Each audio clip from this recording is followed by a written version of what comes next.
welcome everybody to Lisa Walsh's dissertation defense. I am her mentor, Priscilla Tucker. It's a great pleasure and privilege for me to introduce Lisa today.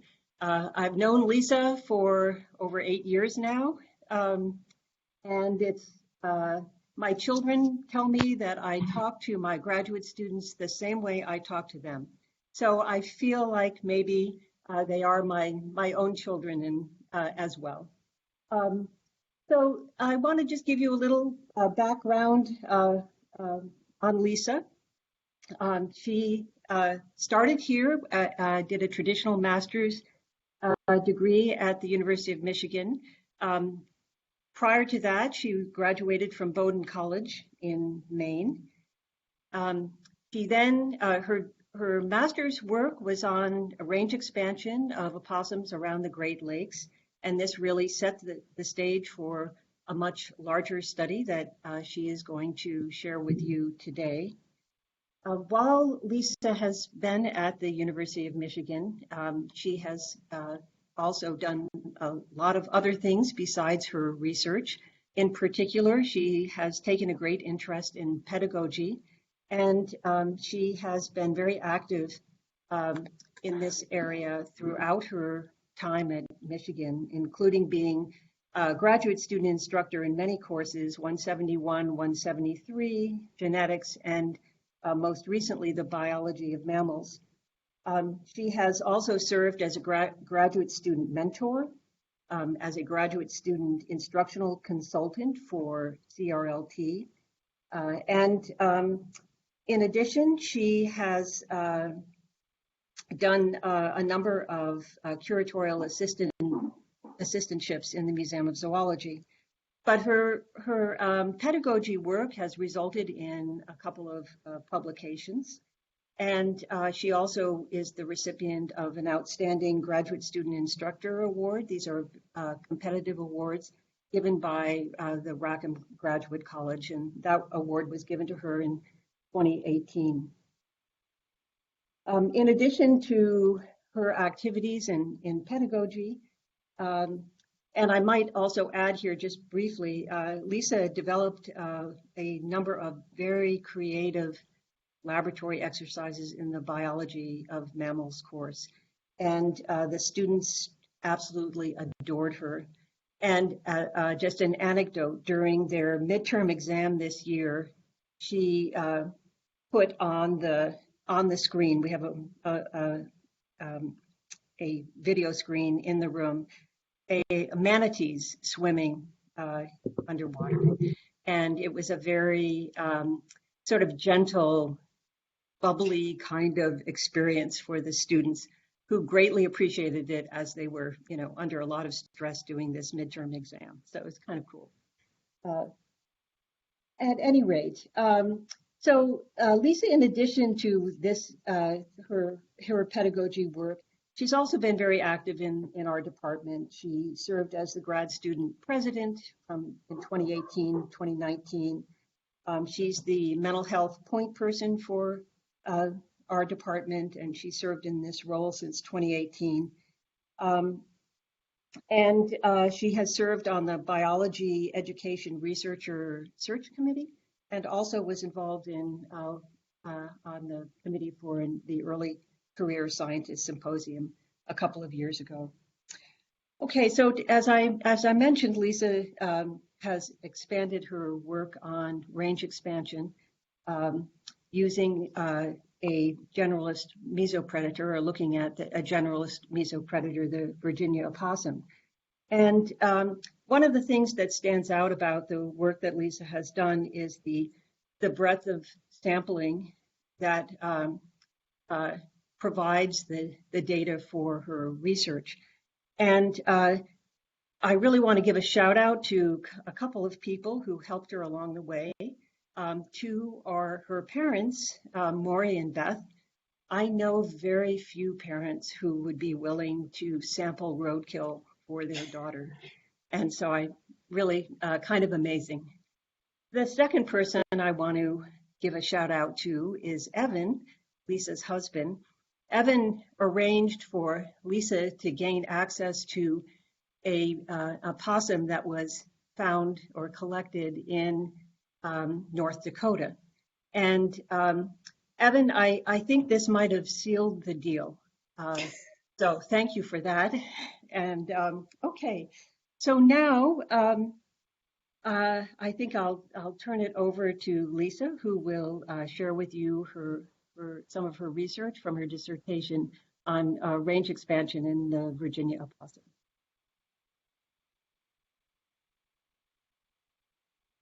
Great. Thank you so much, Priscilla. It's bittersweet to not be able to present to all of you in person. So thank you for attending. And I'm lucky to be healthy enough to have been able to finish all of this and present and have everyone in attendance who I would expecting to attend. I want to acknowledge the University of Michigan's origins and a land grant from the Anishinaabe and Wyandot. Our university stands, like almost all property in the United States, on lands obtained generally in unconscionable ways from Indigenous peoples. I'm currently in Washington, D.C., so I want to recognize that I'm on the ancestral lands of the Anacostans, Piscataway, and Pamunkey peoples. My dissertation uses opossum specimens from 29 museum institutions. The collection of museum specimens has a deep, pervasive historical root in colonialism, slavery, and the exploitation of Indigenous peoples. What I present today cannot be removed from this context. Scientists are able to pursue really interesting questions because of the data available from museums. And so it's important that we continue to collect. However, modern day collecting must be conducted in a mindful way to form true collaborations that recognize and benefit Indigenous peoples. I also want to point out that opossum is an anglicized version of an Algonquin Powhatan word, opossum, meaning white dog.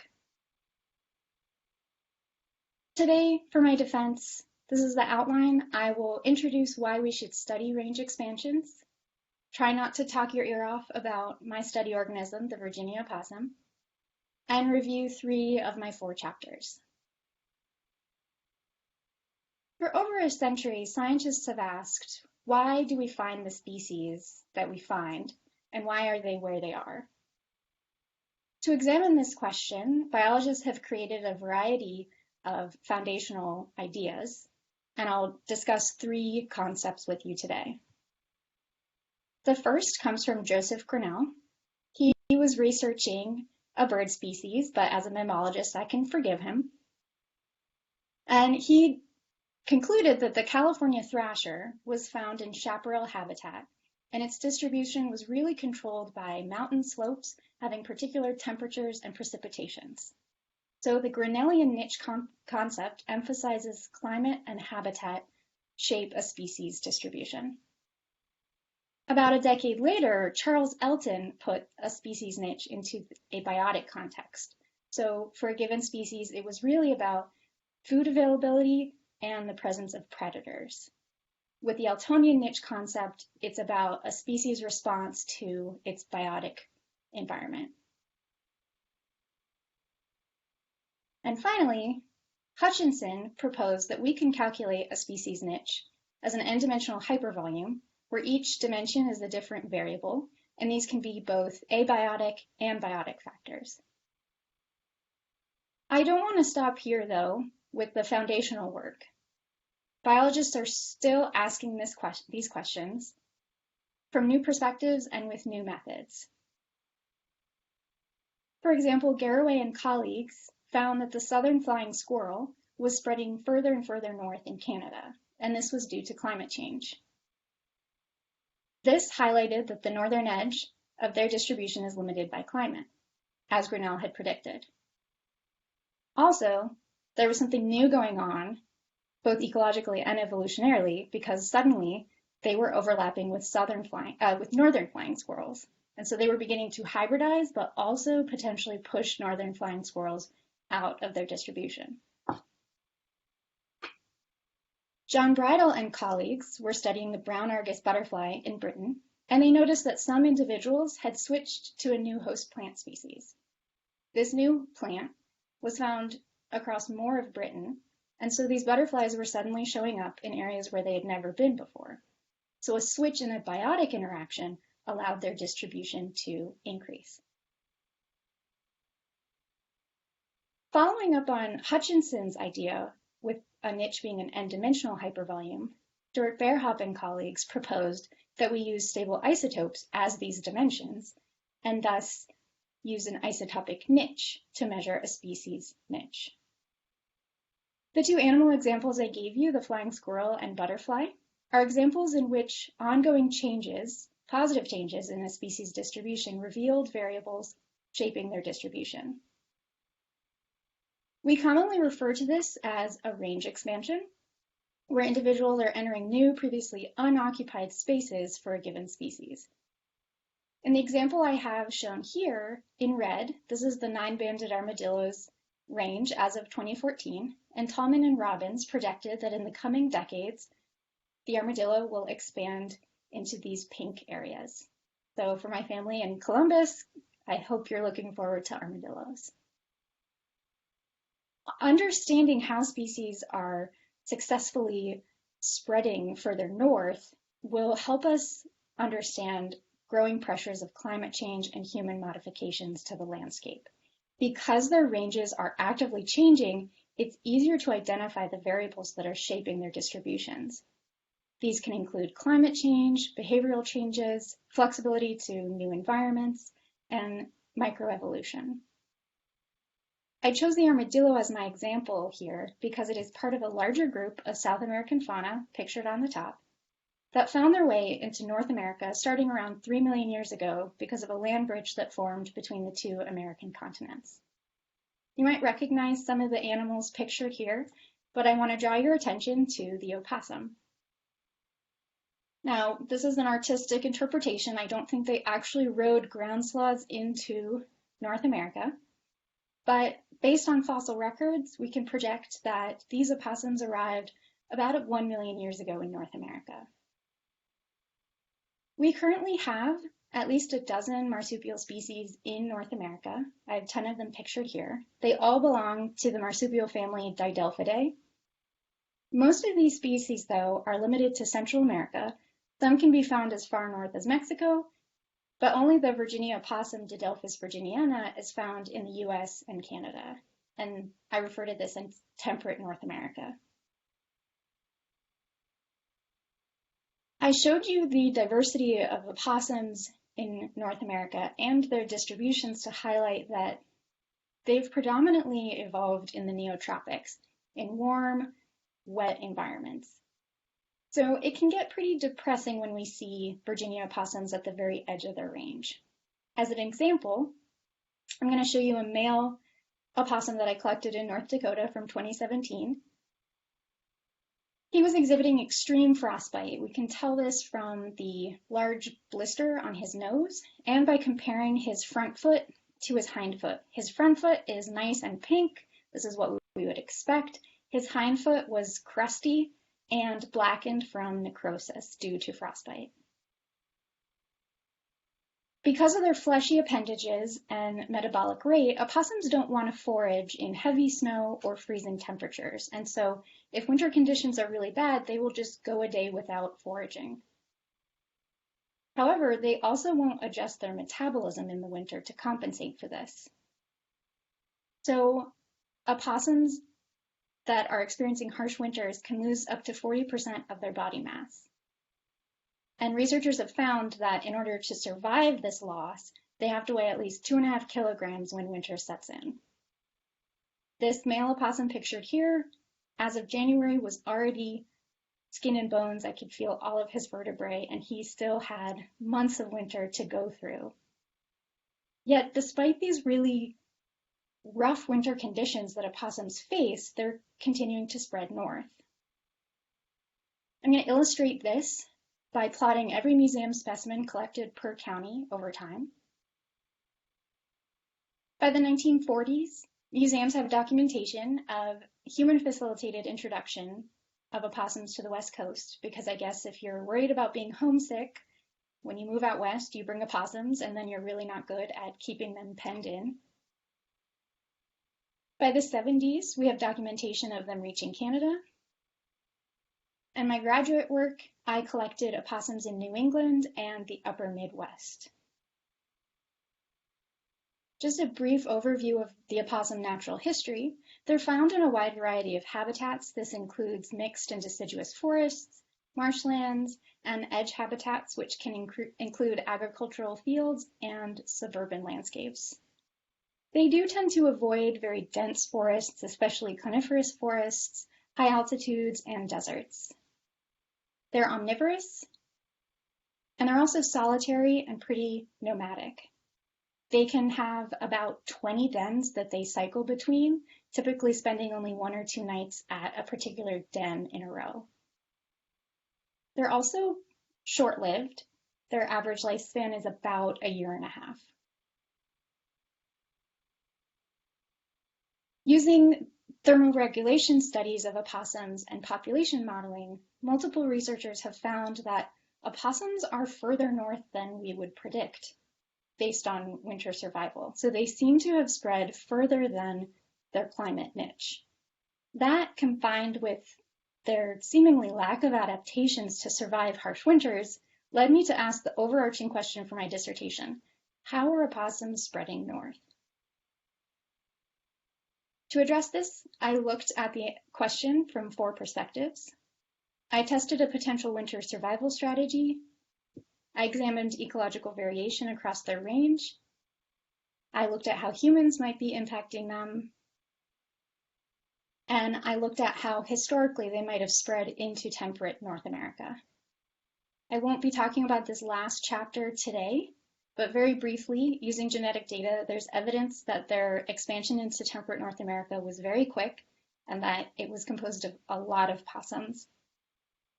However, I have conflicting evidence as to whether it was a single wave of possums into temperate North America or 2 waves. I'm going to jump right into chapter 1. In this chapter, I asked, do opossums seasonally molt? Mammals have a variety of molting strategies. They can molt every season, so they have a summer coat and a winter coat. They might only molt once a year, this would be annually. They might exhibit incomplete molting, where they grow additional hair to be warmer in the winter and then get rid of it for summer.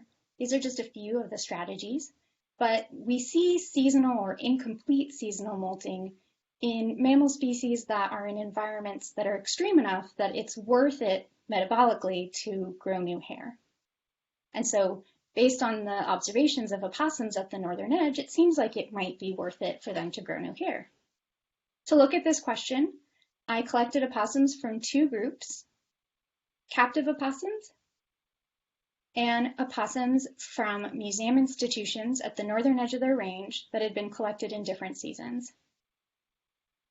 For both groups, hair was sampled for stable isotope analysis. To review stable isotope analysis, I'm going to use carbon as my example. In your very first chemistry class, you probably learned that carbon is defined by its 6 protons. And with 6 protons, we also get 6 neutrons. And so we would refer to this as carbon-12 because of its atomic mass. However, maybe in a later class, you learn that there's also carbon-13, in which there's 1 extra neutron. And we refer to these as different isotopes of carbon. However, these carbon isotopes are not equal. 98.9% of carbon is carbon-12, whereas only 1.1% is carbon-13. We can use the ratios of these 2 isotopes to learn some things about animals. We can calculate an animal's isotope value, sometimes denoted as delta, using the ratio of heavy to light carbon in an animal tissue. In my case, I was using hair as that tissue. We divide it by the same ratio from a lab standard and plug it into this equation. And delta is measured in units of parts per mil. For carbon, the lab standard originally was a PDB. This is a fossil, a cephalopod fossil from the late Cretaceous. And we've run out of that standard and have run out of other standards and have to rely on alternative reference materials. The other element that I use in my research is nitrogen, where I'm looking at the ratio of nitrogen 15 to 14. And for that lab standard, atmospheric nitrogen is used. With carbon isotope values, you can learn what kind of food chain that animal is feeding in. This is because C4 plants and C3 plants have different carbon isotope values. C4 plants are much higher in their carbon isotope value because the enzyme that they use to photosynthesize is much less picky. It will take either one as carbon dioxide, whereas C3 plants really want carbon 12. And the carbon isotope value is maintained up the food chain. The nitrogen isotope value increases by about 3 parts per mil as you go up every trophic level. So the apex predator would have the highest nitrogen isotope value in a given food chain. All right, with the background of stable isotope analysis, I can go into my research, starting with captive opossums. When I started this project in 2016, the Ohio Wildlife Center had 2 captive opossums. They had both come in as orphans, and they were aged based on development by the vet staff, but somewhere along the line in the hospital, they were deemed non-releasable. So they were transferred to an education center where I sampled them both as adults. This transfer represents a change in their diet because the food they were fed at the hospital was different than the food they were fed at the education center. So I propose that if opossums are not shedding biannually or annually, I would be able to detect this shift along their hair. For both individuals, I obtained hair samples and serially cut them every 10 millimeters to look at their isotope values through time. So the tips of the hair represent the oldest hair or their diet at the very youngest I can capture. The base of the hair is the newest hair growth and the most recent diet I can capture. Starting with nitrogen isotope values, the female in particular was trained when she was young using meatballs so she could get used to being handled by humans. So we would expect that she would be at a higher trophic level and also higher nitrogen isotope value when she was younger. Here are the results. On the x-axis, we're looking at that hair shaft through time from oldest to newest, and on the y-axis, we're looking at nitrogen isotope value. We want to focus on the circle, that's the female, and we can see that the oldest hair when she was youngest was significantly higher than her 3 most recent hair chunks. And so what I expected is what I observed. For the carbon isotope value, both individuals, when they arrived at the education center, had an increase in the amount of C4 plants that were in their diet. This is because they were getting more corn and mealworms that were fed on both corn and sorghum. Corn and sorghum are both C4 plants. So we would expect to see higher carbon isotope values in their newer hair growth. These results are set out the same way I showed you in the previous slide, but this time on the y-axis we're looking at carbon. And for both individuals, their oldest hair was significantly lower in carbon isotope value than their newer hair. So what I expected is again what I observed. But maybe captive opossums are growing their hair a little differently than wild opossums.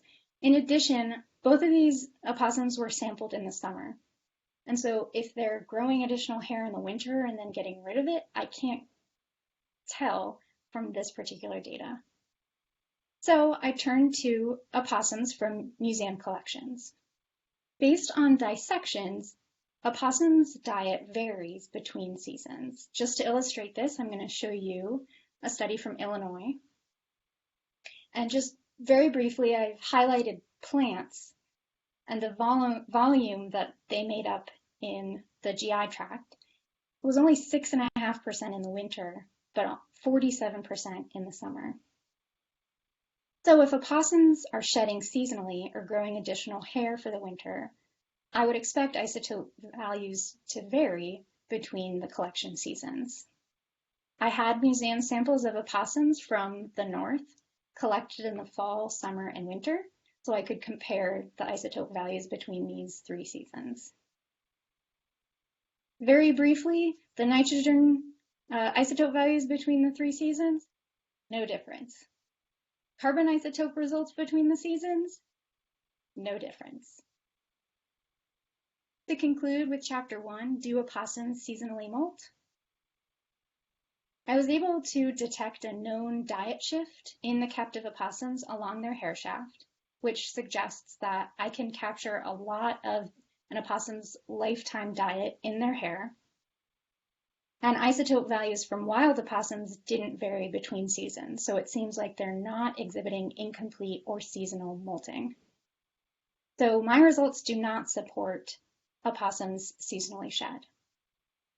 More likely, the opossums exhibit continuous shedding, where they will randomly lose hair throughout the year, and when that particular hair is lost, a new follicle is grown. What I would like to do is repeat sampling of the same individuals from the wild and from the captivity. I actually had new captive opossums from the Ohio Wildlife Center that had been sampled in April, and then 2 of them were recently put down, and I have them and was planning on sampling them after spring break, and that was interrupted. So hopefully in the future I can analyze these 3 other opossums.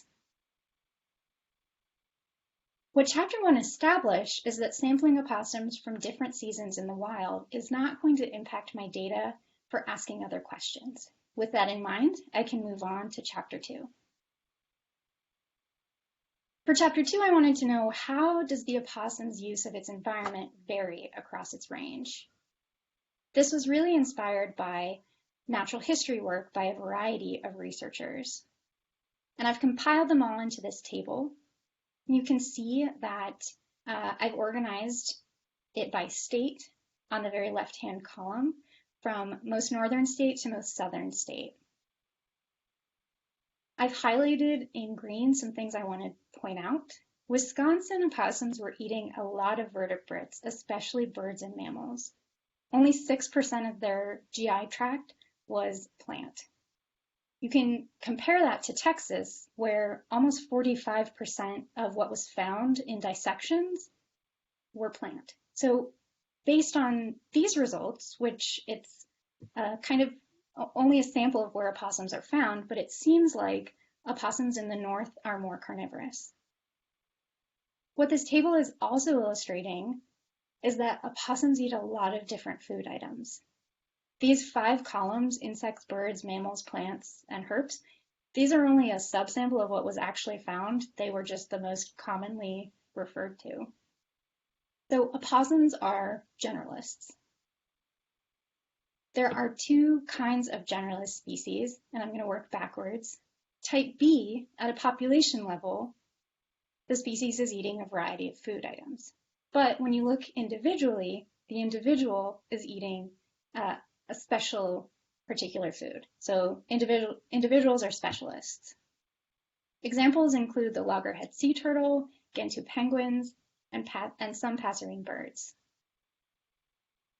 Opossums, however, are type A generalists, where even down to the individual level, they eat a lot and a wide variety of foods. To illustrate this, I actually found a field notebook at our museum with an opossum collected in 1933 from New York. It's hard to read Don Haynes' handwriting, so I've interpreted it for us. In her stomach, he found vegetable matters, including seeds and weed stalks, but it was mostly composed of animal. Parameciscus, that would be a mouse, a gardener's snake, a few small black feathers, 3 to 4 earthworms, and an insect wing that probably belonged to a large grasshopper. Knowing that opossums are type A generalists, I hypothesized that their niche breadth would vary across their geographic range because their diet would likely reflect local prey variety and abundance, and this would be impacted by habitat heterogeneity.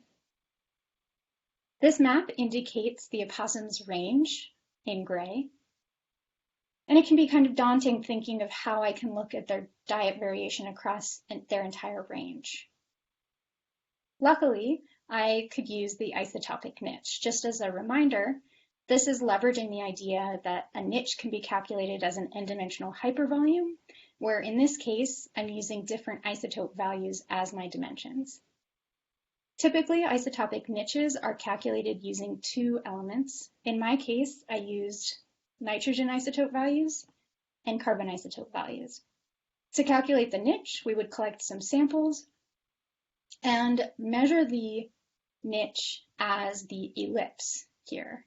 So ellipse area is equivalent to niche size. A few years ago, Andrew Jackson and colleagues added Bayesian inference techniques to calculate the ellipse area so that he could account for sampling error and measures of uncertainty. So whenever I refer to my ellipse area, this was calculated using his Bayesian inference strategy, CYBER.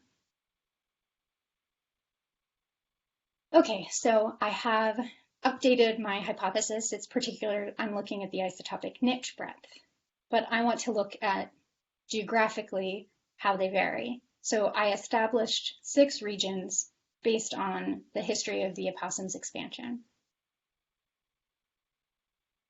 First, I defined Mesoamerica and the Gulf Coast as the 2 ancestral regions. This is because we know from fossil records opossums have been in these areas since the late Pleistocene. I then established the Midwest and Northeast as the 2 naturally occurring range expansions, and the California coast and California Central Valley as those human-facilitated introductions. Here are my results for the isotopic niche variation across the regions. The 6 regions are organized from smallest to largest on that x-axis in terms of ellipse size. And the y-axis is the ellipse area calculated. The black dot is showing us the region's mode, and the various shaded boxes represent 50, 75, and 95% credible ellipse intervals. So what we see is that the ellipse area is in fact variable between the regions. And what might also stick out is that the Northeast is the smallest, whereas the Midwest, the other expansion front, is one of the largest in terms of isotopic niche sizes. So I've established that the isotopic niche breadth varies, but I also propose that it varies because of habitat heterogeneity. To examine this, I found worldwide land cover data, the earliest I could find, and I have it mapped here. So there were 22 different land covers assigned worldwide, and for where each opossum occurred, I extracted the type of land cover where they were found. And I used these land cover types as you would species, and I plugged those in to diversity index equations to measure habitat heterogeneity. Here are my 6 regions with their ellipse areas, the calculated Simpson's diversity index, and calculated Shannon's diversity index, and their correlation coefficients for ellipse area. We see that the niche width was positively correlated with both of these indexes. In addition to examining this hypothesis, I wanted to look at predictions for both of my stable isotope values, regardless of where an opossum was regionally. I first predicted that nitrogen isotope values would be higher in colder habitats because of that earlier table I showed you, where it seemed like in the north, opossums are more carnivorous. To do this, I got climate data from WorldClim and looked to see if they were correlated with nitrogen isotope values. I also used regression trees, but just for the sake of time, I'll focus on the correlation results. So here are the different WorldClim variables I looked at, and in bold, these are the variables that were significantly correlated with nitrogen isotope values. And what I found was that nitrogen isotope values are primarily correlated with precipitation patterns, so areas with less rain had higher nitrogen isotope values. My prediction that opossum nitrogen isotope values would be higher in colder areas is not supported. When I was giving you an overview of stable isotope analysis, I conveniently left out that nitrogen isotope values are not driven by one particular main process. In addition to this variation across trophic levels, nitrogen isotope values will also be higher in arid systems because of inefficient nitrogen cycling. So in arid systems, this leaves a lot of N15 enriched pools. So the soil and plants at the very bottom of the food chain have higher nitrogen isotope values to begin with, which is then maintained as we go up the food chain. Carbon isotope values, I predicted, would be correlated with variables that predict C4 plant abundance. I used the same methods as nitrogen, and here I have my variables organized and bolded if they were significant. And what I found was that areas with less rain and warmer temperatures, which are both conducive for C4 plant grasses, had higher carbon isotope values. My prediction that opossum carbon isotope values would reflect the local abundance of C4 plants is supported here. In this case, however, I'm using climate variables as a proxy for C4 plants. But I had a way to more closely examine this. For my well-represented land cover types, I wanted to compare them to see if any of them had significantly different carbon isotope values. So on the x-axis, we have the land cover types. On the y-axis, the mean carbon isotope values. Cultivated areas, which would include cropland with C4 plants like corn and sorghum, had significantly higher carbon isotope values than the three forest types. In addition, herbaceous land cover, which would include C4 plants, also had significantly higher carbon isotope values than some of my forests. And so the land cover types where we would expect to see more C4 plants did indeed have higher carbon isotope values. To conclude, I asked, how does the opossum's use of its environment vary across its range? Well, I found that the isotopic niche varies. Their composition seems to reflect their local landscape and climate. And what this suggests is that measuring generalists, especially type A generalists, might be a way to swiftly measure landscape patterns of isotopes. We refer to this as isoscapes. There is also a stark contrast between the two expansion fronts. There is a much smaller isotopic niche in the northeast, which might be a symptom of a stalled expansion front.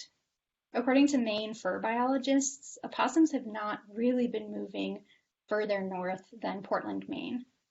And this might be because the habitat heterogeneity that's available for them beyond that is the habitat that they would want to avoid: dense forests and high elevations. With chapter 2, I was really interested in how habitat and climate are impacting opossums. But when you study opossums, it's hard to ignore this almost pop culture phenomenon of tying opossums to garbage, as depicted by some of these stickers that I think are for sale on Etsy. And it's not just the public who are guilty of this. Both myself and another researcher, she did her research in Massachusetts, when we found that urban landscapes do seem to help opossums, in our conclusions we both say, well, maybe it's because in northern areas where it's more difficult to survive winter, Our trash is just a really easy, quick thing for them to forage on. It's basically like fast food for opossums. But rather than stop there and leave it as an assumption in my conclusion in another paper, I wanted to directly test this. Are opossums relying on anthropogenic trash to survive at their northern edge of the range? I focused on opossums at the northern edge of their range, as depicted here, and I used carbon isotope values as a proxy for commensalism. This is because in this geographic area, native C4 plants are not abundant, and so if we see signatures of C4 plants, this would suggest that opossums are eating our garbage. This is because in North America, we put a lot of corn products in our food. In fact, in other urban populations of mammals, they have higher carbon isotope values because they are feeding on our food. This has been shown in kit foxes in California, and this has been shown in coyotes in Chicago. So I wanted to leverage this the same way to see if I can find evidence of commensalism, that humans are benefiting opossums. But being born and raised in Ohio, I know that the Midwest is the Corn Belt. And so opossums that are collected in the Midwest, if they had evidence of consuming C4 plants, it would be impossible to disentangle whether they were foraging in cornfields or foraging in our trash cans. So for this chapter, I analyzed separately the Midwest and the Northeast. This is because the Northeast has a 400-fold reduction in corn agriculture compared to the Midwest. So if I see high carbon isotope values in opossums in the Northeast, I can be pretty confident this is because of trash. So I was using the Northeast opossums essentially as a control group. The first thing I looked for was this direct comparison of, or direct question of, are opossums moving north because of our trash? So I just looked for a direct relationship between, as opossums are further north, do I see higher carbon isotope values? I ran a variety of regression models so that I could look for any type of relationship. It didn't need to be linear. And regardless of the model, there was no significant relationship. But if you've ever been to Britain or if you've experienced lake effect snow, you know that if you're at a particular latitude, that does not dictate how rough your winter is. So instead, I then looked at winter harshness. So maybe the worse your winter is, the more opossums will consume your food. To measure winter harshness, I looked at days below freezing and days with snow on the ground. These are variables available from NOAA, and from my research on opossums in the Midwest and genetic diversity, these were climate variables that performed the best in my modeling. But in this case, they had no significant relationship with carbon. But what these analyses are relying on is that carbon isotope values have always been high in human foods. So we've always been using C4 plants. But this is not the case. My very first opossum was collected in 1925, but it wasn't until 1950 that the use of corn feed for livestock became common. And then in 1970, additional additives like corn syrup became common to put directly into our food rather than feeding it to our meat first. And the most recent opossum sample I had was from 2017. I decided to look and see if there was a stepwise change due to either event. So I compared opossums collected before and after 1950, and I compared opossums collected before and after 1970. I've already shown you enough non-significant results, so I'm just going to show you the significant result. there was an increase in variance of carbon isotope values in the Midwestern opossums after 1970. So what we have here are individual opossum isotope values, those from before 1970 on the left and those from after 1970 on the right. Midwest are blue circles, Northeast samples are red triangles. So the range of carbon isotope values increased after 1970, but only in the Midwest. Returning to my timeline, at first I was confused because if we're adding corn syrup to our food, wouldn't we pick this up in both the Midwest and Northeast?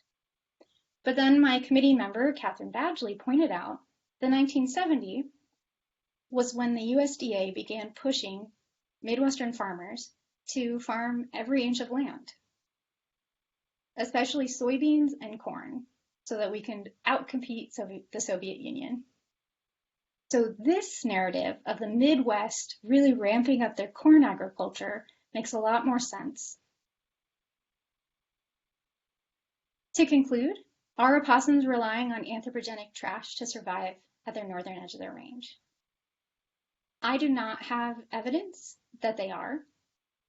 While there are anecdotes of opossums feeding in garbage cans and some of the dissection papers have found trash in their stomachs, this appears to be just one-time things or something that's not common enough in their diet to impact their isotope values.